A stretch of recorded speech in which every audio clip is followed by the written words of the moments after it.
Welcome to Sniper's Rest. Sniper's Rest is the last best rest stop in the here and there, the place between where you're coming from and where you're going. I am Sniper Shadow and I reside here in Sniper's Rest as a guide and custodian to those who pass through here.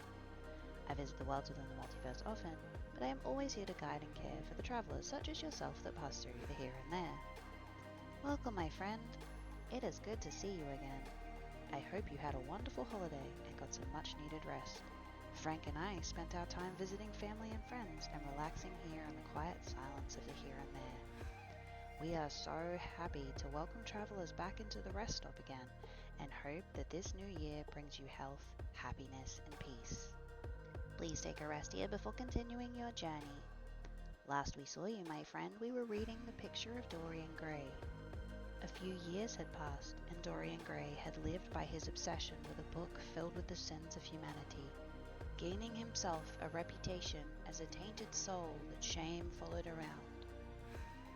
Basil, concerned for his friend, confronts Dorian, who in a moment filled with madness offers to show him the cursed portrait. Let's see what happens next. Chapter 13. He passed out of the room and began the ascent, Basil Hallward following closely behind. They walked softly, as men do instinctively at night. The lamp cast fantastic shadows on the wall and staircase. A rising wind made some of the windows rattle. When they reached the top landing, Dorian set the lamp down on the floor and, taking out the key, turned it in the lock. "You insist on knowing, Basil?" he asked in a low voice. "Yes." "I am delighted," he answered, smiling.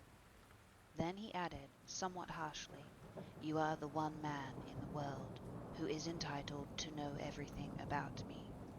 You have had more to do with my life than you think." And, taking up the lamp, he opened the door and went in. A cold current of air passed them, and the light shot up for a moment in the flame of the murky orange. He shuddered. "Shut the door behind you," he whispered, as he placed the lamp on the table. Hallward glanced round him with a puzzled expression. The room looked as if it had not been lived in for years. A faded Flemish tapestry, a curtained picture, an old Italian cassone, and an almost empty bookcase. That was all it seemed to contain, besides the chair and a table. As Dorian Gray was lighting a half-burned candle that was standing on the mantel-shelf, he saw that the whole place was covered with dust and that the carpet was in holes. A mouse ran scuffling behind the wainscoting. There was a damp odour of mildew. "So you think that it is only God who sees your soul, Basil? Draw that curtain back, and you will see mine." The voice that spoke was cold and cruel. "You are mad, Dorian, or playing a part," muttered Hallward, frowning. "You won't? Then I must do it myself," said the young man, and he tore the curtain from its rod and flung it on the ground. An exclamation of horror from the painter's lips as he saw in the dim light the hideous face on the canvas grinning at him. There was something in its expression that filled him with disgust and loathing. Good heavens! It was Dorian Gray's own face that he was looking at. The horror, whatever it was, had not yet entirely spoiled that marvellous beauty. There was still some gold in the thinning hair and some scarlet on the sensual mouth. The sodden eyes had kept something of the loveliness of their blue.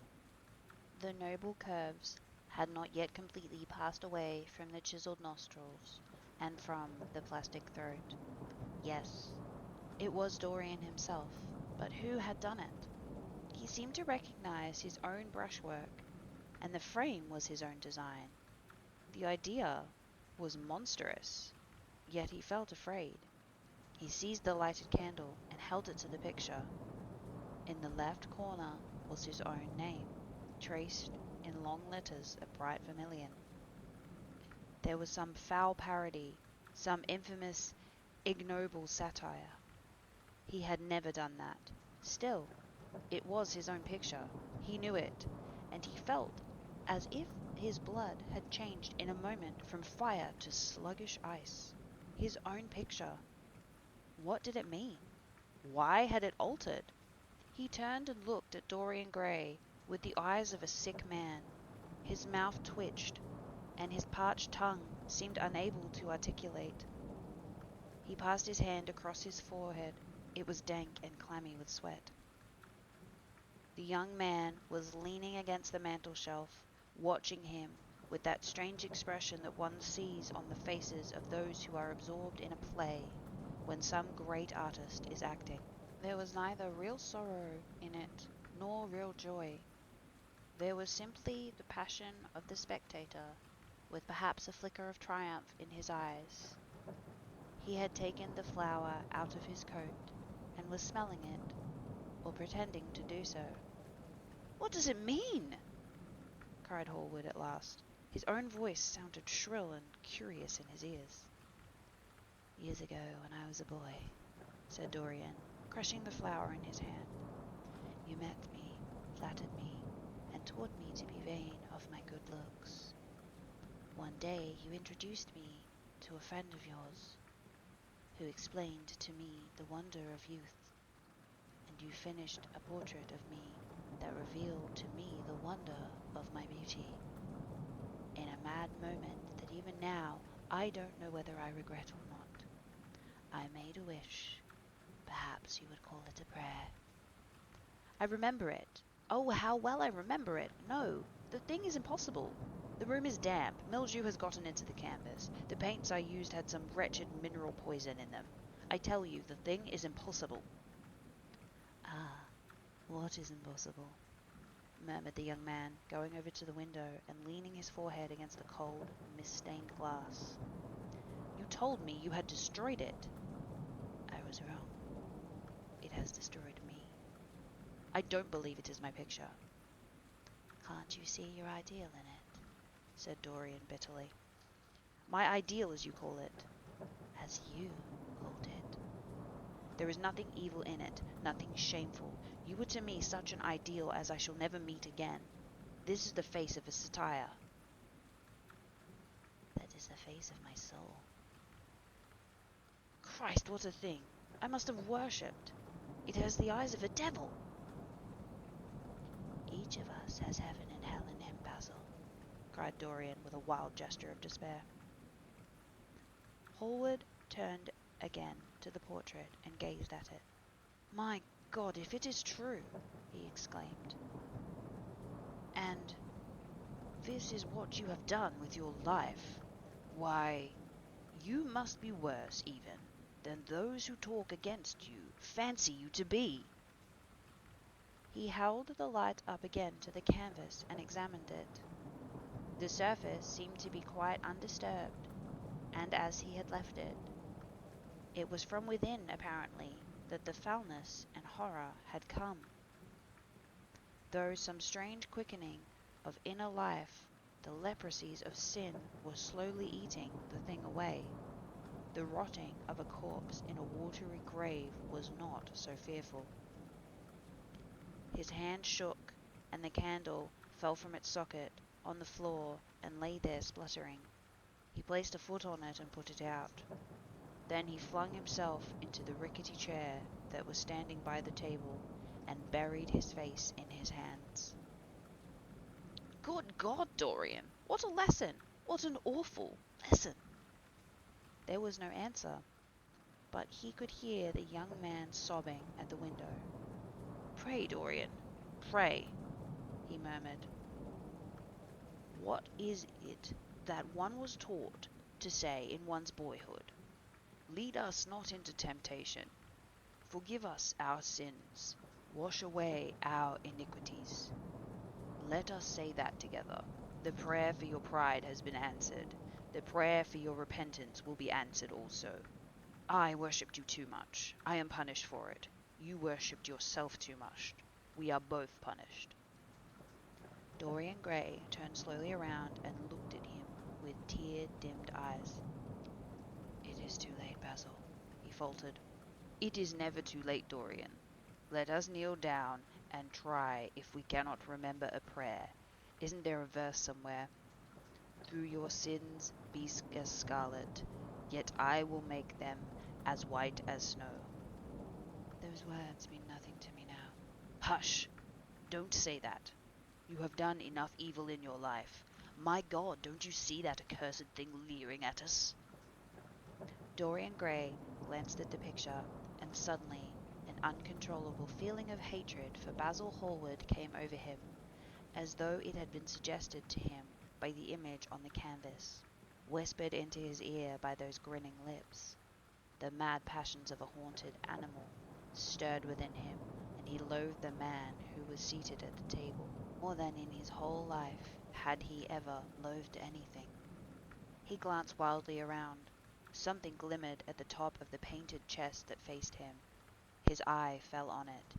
He knew what it was. It was a knife that he had brought up some days before to cut a piece of cord and forgotten to take away with him. He moved slowly towards it, passing Hallward as he did so. As soon as he got behind him, he seized it and turned around. Hallward stirred in the chair as if he was going to rise. He rushed at him and dug the knife into the great vein behind his ear, crushing the man's head down on the table and stabbing him again and again. There was a stifled groan and the horrible sound of someone choking with blood. 3 times the outstretched arms shot up convulsively, waving grotesque, stiff-fingered hands in the air. He stabbed him twice more, but the man did not move. Something began to trickle on the floor. He waited a moment, still pressing the head down. Then he threw the knife on the table and listened. He could hear nothing but the drip, drip on the threadbare carpet. He opened the door and went out on the landing. The house was absolutely quiet. No one was about. For a few seconds he stood, bending over the balustrade and peering down into the black, seething well of darkness. He then took out the key and returned to the room, locking himself in as he did so. The thing was still seated in the chair, straining over the table, with bowed head and humped back, and long, fantastic arms. Had it not been the red, jagged tear in the neck and the clotted black pool that was slowly widening on the table, one would have thought the man was simply asleep. How quickly it had all been done! He felt strangely calm, walking over to the window, opening it, and stepped out on the balcony. The wind had blown the fog away, and the sky was like a monstrous peacock's tail, starred with the myriads of golden eyes. He looked down and saw the policeman going his rounds, flashing the long beam of his lantern along the doors of the silent houses. The crimson spot of a prowling hansom gleamed in the corner, then vanished. A woman in a fluttering shawl was creeping slowly by the railings, staggering as she went. Now and then she stopped and peered back. Once she began to sing in a hoarse voice. The policeman strolled over and said something to her. She stumbled away laughing. A bitter blast swept across the square. The gas lamps flickered and became blue, and the leafless trees shook their black iron branches to and fro. He shivered and went back, closing the window behind him. Having reached the door, he turned the key and opened it. He did not even glance at the murdered man. He felt that the secret of the whole thing was not to realize the situation. The friend who had painted the fatal portrait to which all his misery had been due had gone out of his life. That was enough. Then he remembered the lamp. It was a rather curious one of Moorish workmanship, made of dull silver inlaid with arabesque of burnished steel, and studded with coarse turquoises. Perhaps it might be missed by his servant, and questions would be asked. He hesitated for a moment, then he turned back and took it from the table. He could not help seeing the dead thing. How still it was! How horribly white the long hands looked! It was like a dreadful wax image. Having locked the door behind him, he crept quietly downstairs. The woodwork creaked, and seemed to cry out as if in pain. He stopped several times and waited. No, everything was still. It was merely the sound of his own footsteps. When he reached the library, he saw the bag and coat in the corner. They must be hidden away somewhere.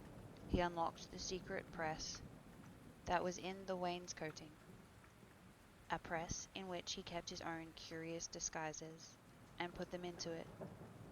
He could easily burn them afterwards. Then he pulled out his watch. It was 20 minutes to 2. He sat down and began to think. Every year, every month almost, men were strangled in England for what he had done. There had been a madness of murder in the air. Some red star had come too close to earth, and yet what evidence was there against him? Basil Hallward had left the house at 11. No one had seen him come in again. Most of the servants were at Selby Royal. His valet had gone to bed. Paris, yes. It was to Paris that Basil had gone, by the midnight train, as he intended. With his curious reserved habits, it would be months before any suspicions were roused. Months. Everything would be destroyed long before then. A sudden thought struck him. He put on his fur coat and hat and went out into the hall. There he paused, hearing the slow, heavy tread of the policeman on the pavement outside, and seeing the flash of a bull's eye reflected in the window. He waited and held his breath. After a few moments he drew back the latch and slipped out, shutting the door very gently behind him. Then he began ringing the bell. In about 5 minutes his valet appeared, half-dressed and looking very drowsy. "I am sorry to have woken you up, Francis," he said, stepping in, "but I had forgotten my latchkey. What time is it?" 10 minutes past 2, sir," answered the man, looking at the clock and blinking. 10 minutes past 2. How horribly late. You must wake me at 9 tomorrow. I have some work to do. All right, sir. Did anyone call this evening? Mr. Hallward, sir. He stayed here until 11, and then he went away to catch his train. Oh, I am sorry I didn't see him. Did he leave any message? No, sir, except that he would write you from Paris if he did not find you at the club. That will do, Francis. Don't forget to call me at 9 tomorrow. No, sir. The man shambled down the passage in his slippers. Dorian Gray threw his hat and coat upon the table and passed into the library. For a quarter of an hour he walked up and down the room, biting his lip and thinking. Then he took down the blue book from one of the shelves and began to turn over the leaves. Alan Campbell, 152 Hertford Street, Mayfair. Yes, that was the man he wanted. Chapter 14. At 9 o'clock the next morning, his servant came up with a cup of chocolate on a tray and opened the shutters. Dorian was sleeping quite peacefully, lying on his right side, with one hand underneath his cheek. He looked like a boy who had been tired out with play or study. The man had to touch him twice on the shoulder before he woke, and as he opened his eyes, a faint smile passed across his lips, as though he had been lost in some delightful dream. Yet he had not dreamed at all. His night had been untroubled by any images of pleasure or of pain, but youth smiles without any reason. It is one of its chiefest charms. He turned around, and leaning upon his elbow, began to sip his chocolate. The mellow November sun came streaming into the room. The sky was bright, and there was a genial warmth in the air. It was almost like a morning in May. Gradually, the events of the preceding night crept in with silent, blood-stained feet into his brain and reconstructed themselves there with terrible distinctness. He winced at the memory of all that he had suffered, and for a moment the same curious feeling of loathing for Basil Hallward that had made him kill him as he sat in the chair came back to him, and he grew cold with passion.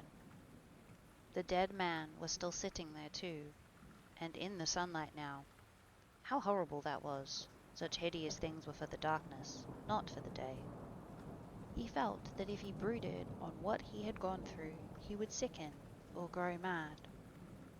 There were sins whose fascination was more in the memory than in the doing of them. Strange triumphs that gratified the pride more than the passions, and gave to the intellect a quickened sense of joy greater than any joy they brought, or could ever bring, to the senses. But this was not one of them. It was a thing to be driven out of the mind, to be drugged with poppies, to be strangled lest it might strangle oneself. When the half-hour struck, he passed his hand across his forehead, then got up hastily and dressed himself with even more than his usual care, giving a good deal of attention to the choice of his necktie and scarf pin, and changing the rings more than once. He spent a long time over breakfast, tasting the various dishes, talking to his valet about some new liveries that he was thinking of getting made for the servants at Selby, and going through his correspondence. At some of the letters he smiled. 3 of them bored him. One he read several times over, then tore up with a slight look of annoyance on his face. "That awful thing, a woman's memory," as Lord Henry had said once. After he had drunk his cup of black coffee, he wiped his lips, slowly, with a napkin, motioned his servant to wait, and going over to the table, sat down and wrote 2 letters. One he put in his pocket, the other he handed to the valet. "Take this round to 152 Hertford Street, Francis, and if Mr. Campbell is out of town, get his address." As soon as he was alone, he lit a cigarette and began sketching upon a piece of paper, first drawing flowers, and then bits of architecture, then the human faces. Suddenly he remarked that every face he drew seemed to have a fantastic likeness to Basil Hallward. He frowned, and getting up, went over to the bookcase and took out a volume at hazard. He determined that he would not think about what had happened until it became absolutely necessary that he should do so. When he had stretched himself on the sofa, he looked at the title page of the book. It was Grateurs et Mouy Camé, Charpenter's Japanese paper edition, with the Jacquemet etching. The binding was of citron green leather, with a design of gilt trellis work and dotted pomegranates. It had been given to him by Adrian Singleton. As he turned over the pages, his eyes fell upon a poem about the hand of Lacenaire, the cold yellow hand. Du supplice encore mal lavé, with its downy red hairs and its doigt de faune. He glanced at his own white taper fingers, shuddering slightly in spite of himself, and passed on till he came to those lovely stanzas upon Venice. Jurengrem chromatique, les sons de Pérez rissolant, la Venus de l'Adriatique, zor de loup, corbs roses en blanc, la dôme sur l'azide des hommes, zivou la praz à vous contour, s'affluent comme de gauze orange, que c'est vous en soupe de mort, qui fait beau des mâts dépose, un seul mât au pilier, devant aux facettes roses, sur les marbres d'un escalier. How exquisite they were! As one read them, one seemed to be floating down the green waterways of the pink and pearl city, seated in a black gondola with a silver prow and trailing curtains. The mere lines looked to him like those straight lines of turquoise blue that followed one as one pushes out to the Lido. The sudden flashes of colour reminded him of the gleam of the opal and iris-throated birds that flutter round the tall honeycombed campanile, or stalk with such stately grace through the dim, dusted arcades. Leaning back with half-closed eyes, he kept saying over and over to himself, devant une façade rose sur la macabre d'un escalier. The whole of Venice was in those two lines. He remembered the autumn that he had passed there, and the wonderful love that had stirred him to make mad, delightful follies. There was romance in every place, but Venice, like Oxford, had kept the background for romance, and to the true romantic, background was everything, or almost everything. Basil had been with him part of the time, and had gone wild over Tintoret. Poor Basil! What a horrible way for a man to die! He sighed, and took up the volume again, and tried to forget. He read of the swallows that fly in and out of the little cafes at Samarra, where the men sit counting their amber beads, and the turbaned merchants smoke their long tasseled pipes, and talk gravely to each other. He read of the obelisk in the Place de la Corde that weeps the tears of granite in the lonely sunless exile, and longs to be back in the hot lotus-covered Nile, where there are sphinxes and rose-red ibises, and white vultures with gilded claws, and crocodiles with small beryl eyes that crawl over green, steaming mud. He began to brood over those verses which, drawing music from kiss-stained marble, tell of that curious statue that Grattou compares to a contralto voice. The monstre charmant crouches in the porphyry room of the Louvre. But after a time the book fell from his hand. He grew nervous, and a horrible fit of terror came over him. What if Alan Campbell should be out of England? Days would elapse before he could come back. Perhaps he might refuse to come. What could he do then?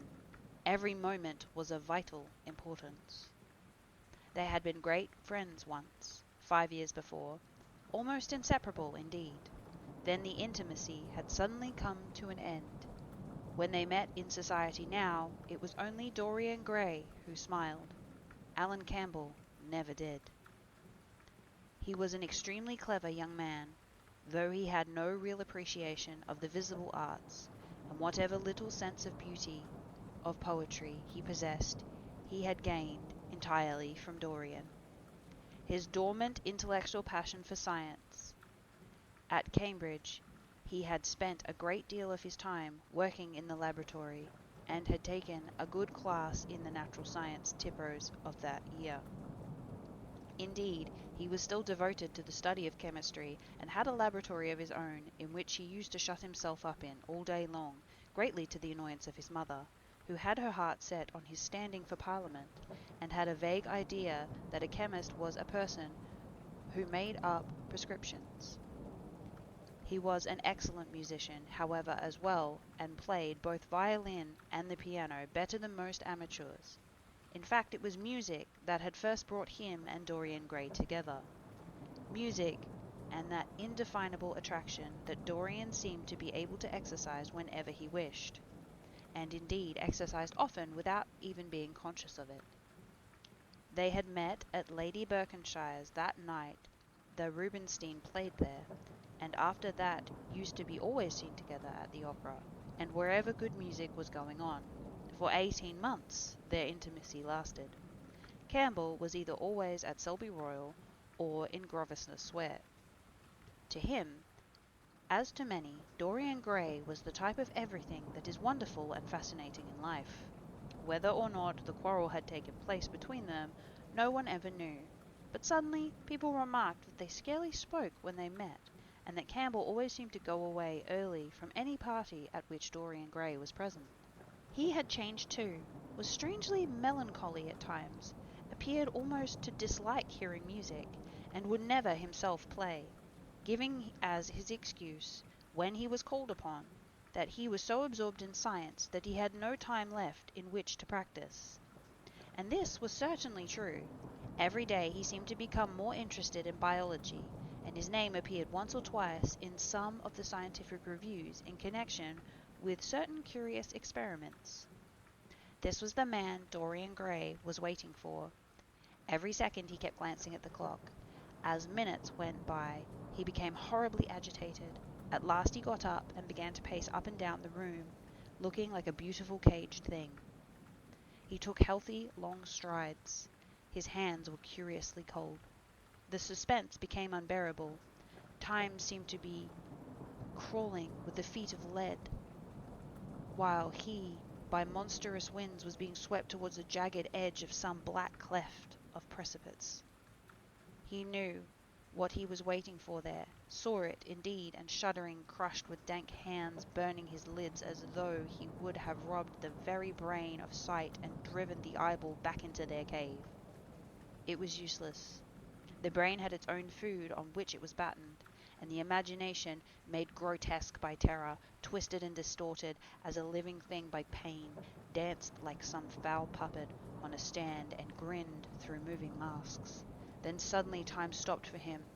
Yes, that blind, slow-breathing thing crawled no more, and horrible thoughts, time being dead, raced nimbly on in front and dragged a hideous future from its grave and showed it to him. He stared at it. Its very horror made him stone. At last the door opened and his servant entered. He turned glazed eyes upon him. "Mr. Campbell, sir," said the man. A sigh of relief broke from his parched lips, and the colour came back to his cheeks. "Ask him to come in at once, Francis." He felt that he was himself again. His mood of cowardice had passed away. The man bowed and retired. In a few moments Alan Campbell walked in, looking very stern and rather pale, his pallor being intensified by his black coal hair and dark eyebrows. "Alan, this is kind of you. I thank you for coming." "I had intended to never enter your house again, Gray, but you said it was a matter of life and death." His voice was hard and cold. He spoke with slow deliberation. There was a look of contempt in the steady, searching gaze that he turned on Dorian. He kept his hands in the pockets of his Ashkaran coat, and seemed not to have noticed the gesture with which he had been greeted. "Yes, it is a matter of life and death, Alan, and to more than one person. Sit down." Campbell took a chair by the table, and Dorian sat opposite him. The two men's eyes met. In Dorian's there was infinite pity. He knew that what he was going to do was dreadful.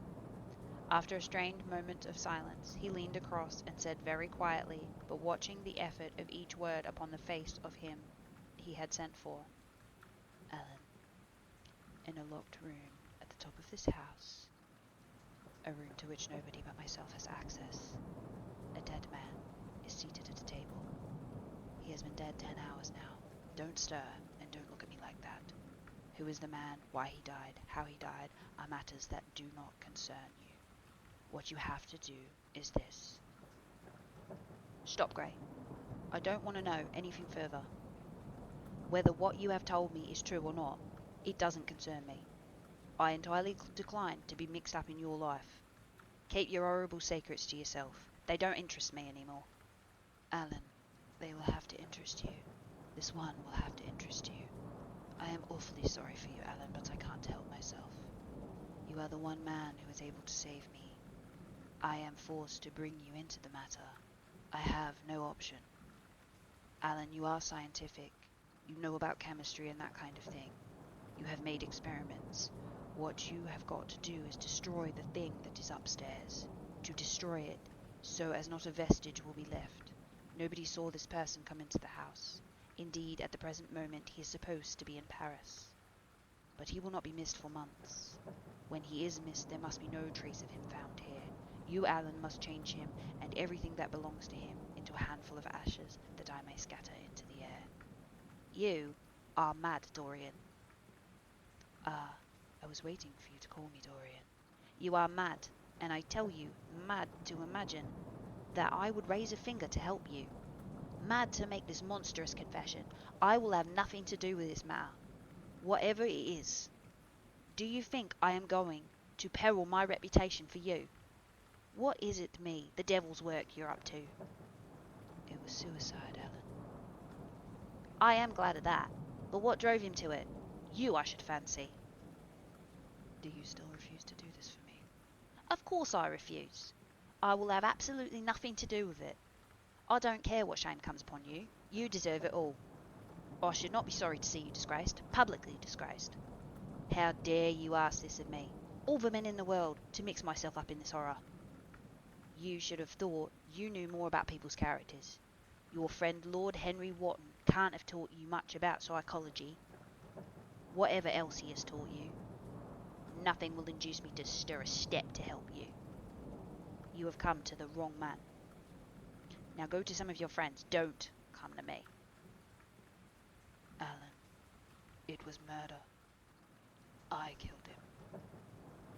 You don't know what he has made me suffer. Whatever my life is, he had more to do with the making or the marring of it than poor Harry has ever had. He may not have intended it, but the result was the same. Murder? Good God, Dorian, is that what you've come to? I shall not inform upon you. It is not my business. Besides, without my stirring in the matter, you are certain to be arrested. Nobody ever commits a crime without doing something stupid. But I will have nothing to do with it. You must have something to do with it. Wait a moment and listen to me. Only listen, Helen. All I ask of you is to perform a certain scientific experiment. You go to hospitals and dead houses, and the horrors that you do there don't affect you. If in some hideous dissecting room or fetid laboratory you have found this man lying on a leaden table with red gutters scooped out for the blood to flow through, you would simply look upon him as an admirable subject. You would not turn a hair. You would not believe that you were doing anything wrong. On the contrary, you would probably feel as if you were benefiting the human race or increasing the sum of knowledge in the world, or gratifying intellectual curiosity, or something of that kind. What I want for you to do is merely what you have often done before. Indeed, to destroy a body must be far less horrible than what you are accustomed to work at. And remember, it is only a piece of evidence against me. If it is discovered, I am lost, and it is sure to be discovered unless you help me. I have no desire to help you. You forget that. I am simply indifferent to the whole bloody thing. It has nothing to do with me. Alan, I entreat you. Think of the position I am in. Just before you came, I almost fainted with terror. You may know terror someday yourself. No, don't think on that. Look at the matter purely from a scientific point of view. You don't inquire where the dead things on which you experiment come from. Don't inquire now. I have told you too much as it is, but I beg of you to do this. We were friends once, Alan. Don't speak about those days, Dorian. They are dead. The dead linger sometimes. The man upstairs will not go away. He is sitting at the table with bowed head and outstretched arms. Alan, if you don't come to my assistance, I am ruined. Why, they will hang me, Alan, don't you understand? They will hang me for what I have done. There is no good in prolonging this scene. I absolutely refuse to do anything in the matter. It is insane, if you ask me. You refuse? Yes. I entreat you, Alan. It is useless. The same look of pity came into Dorian Gray's eyes. Then he stretched out his hand, took a piece of paper, and wrote something on it. He read over it twice, folded it carefully, and pushed it across the table. Having done this, he got up and went over to the window. Campbell looked at him in surprise and then took the paper and opened it. As he read, his face became ghastly pale and he fell back in his chair. A horrible sense of sickness came over him. He felt as if his heart was beating itself to death in some empty hollow. After 2 or 3 minutes of horrible silence, Dorian turned round and came and stood behind him, putting a hand upon his shoulder. I am so sorry for you, Alan, but you leave me no alternative. I have already a letter written. Here it is. You see the address. And if you don't help me, I must send it. If you don't help me, I will send it. You know what the result will be, but you are going to help me. It is impossible for you to refuse me now. I tried to spare you. You will do me the justice to admit that. You were stern, harsh, offensive. You treated me as no man has ever dared treat me. No living man, at any rate. I bore it all. Now it is time for me to dictate the terms. Campbell buried his face in his hands, and a shudder passed through him. Yes, it is my turn to dictate terms, Alan. You know what they are. The thing is quite simple. Come. Don't work yourself into this fever. Things had to be done. Let's face it, and do it. A groan broke from Campbell's lips, and he shivered all over. The ticking of the clock on the mantelpiece seemed to him to be dividing time into separate atoms of agony, each of which is too terrible to be borne. He felt as if an iron ring was being slowly tightened around his forehead, as if the disgrace with which he was threatened had already come upon him. The hand upon his shoulder weighted like a hand of lead. It was intolerable. It seemed to crush him. Come, Alan. You must decide at once. I cannot do it, he said mechanically, as though the words could alter things. You must. You have no choice. Don't delay. He hesitated a moment. Is there a fire in the room upstairs? Yes, there is a gas-lit fire with asbestos. I shall have to go home and get some things from the laboratory. No, Alan.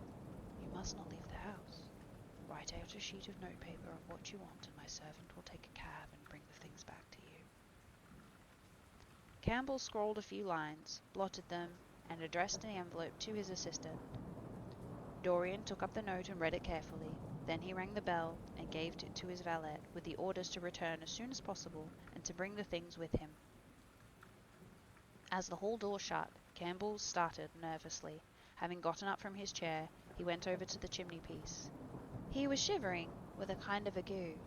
For nearly 20 minutes, neither of the men spoke.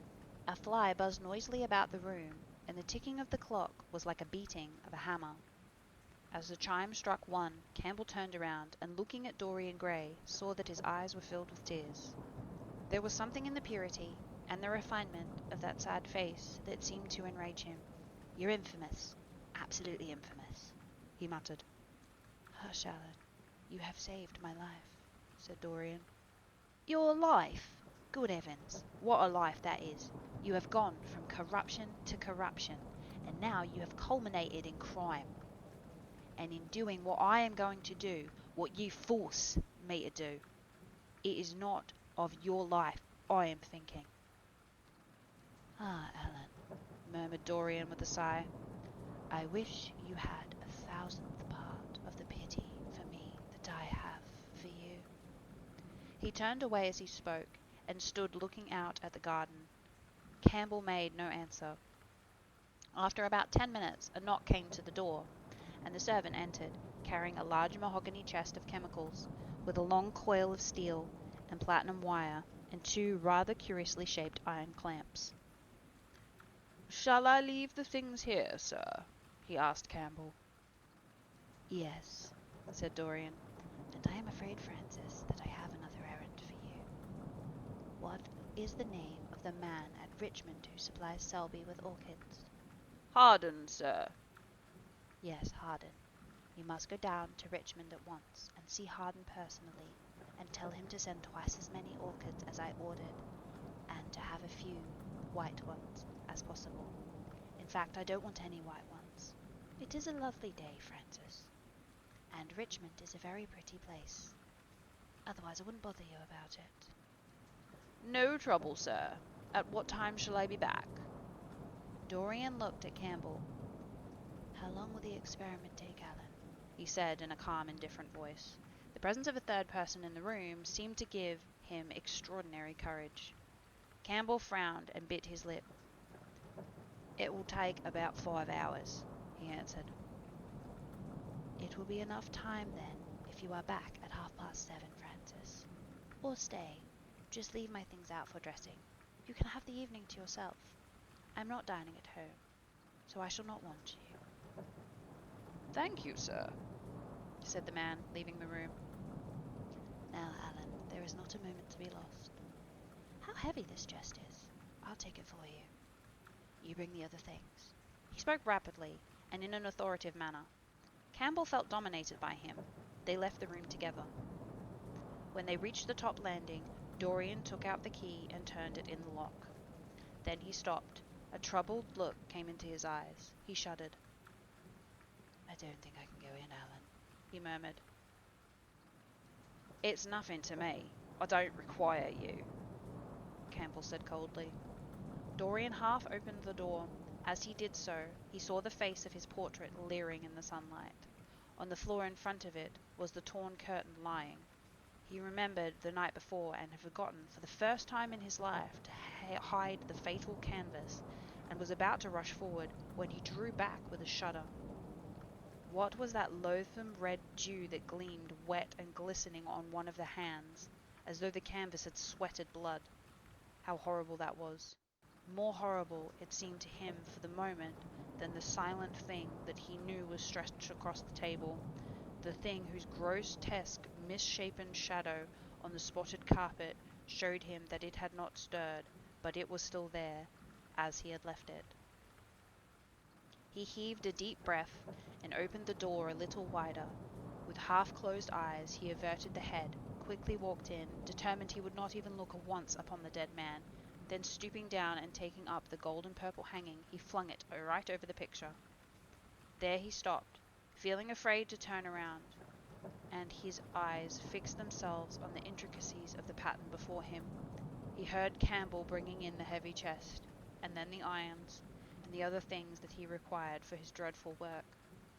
He began to wonder if he and Basil Hallward had ever met, and if so, what had they thought of each other? "Leave me now," said a stern voice behind him. He turned and hurried out, just conscious that the dead man had been thrust back into the chair and that Campbell was gazing at the glistening yellow face. As he was going downstairs, he heard the key being turned in the lock. It was long after 7 when Campbell came back into the library. He was pale, but absolutely calm. "I have done what you asked me to do," he muttered. "Now goodbye. Let us never see each other again." You have saved me from ruin, Alan. I cannot forget that, Dorian said simply. As soon as Campbell had left, he went upstairs. There was a horrible smell of nitric acid in the room, but the thing that had been sitting at the table was gone. That concludes our tale for this week, my friend. Please return next week and we will continue our journey through The Picture of Dorian Gray by Oscar Wilde. If you wish to rest here some more, please find a space that suits you, whether you curl up by the fire, partake in some food and beverages in our kitchen, take a nap in one of our many rooms, or take a stroll around the garden. Please know you are always welcome at Sniper's Rest, my friend. If you are continuing your journey, the multiverse is bursting with options for you. To the north, today just needs to be over. Wait, what? You've done this before. Prepare for an intense and emotional ride as you're stuck reliving the same day over and over, trying to reach the person you love. Good luck, you're gonna need it. To the west, life is all about traveling, sharing stories, and manifesting destiny. Take a wander across the plains of the US, going wherever you like at whatever speed you desire. Collect stories from folks you meet and retell them to others, finding the fascination in storytelling, and enjoy as the stories begin to take on a life of their own. Happy trails, boss! To the east, the world is a mess. Take on the mission of cleaning it up and restoring nature to its true beauty. Grab your trusty vacuum and some water and chill out here helping nature and its beautiful creatures and discovering what wonders await you when you give nature a fresh start. And if you're making your own way out there, good luck, my friend, wherever you end up. Wherever you come from and wherever you're going, thank you for spending some time here with us at Sniper's Rest. Remember to take care of yourself, be kind to others, hydrate, take a moment to look out into the world and marvel at how incredible it all is. How incredible you are, friend. Until next time, please take care on your way.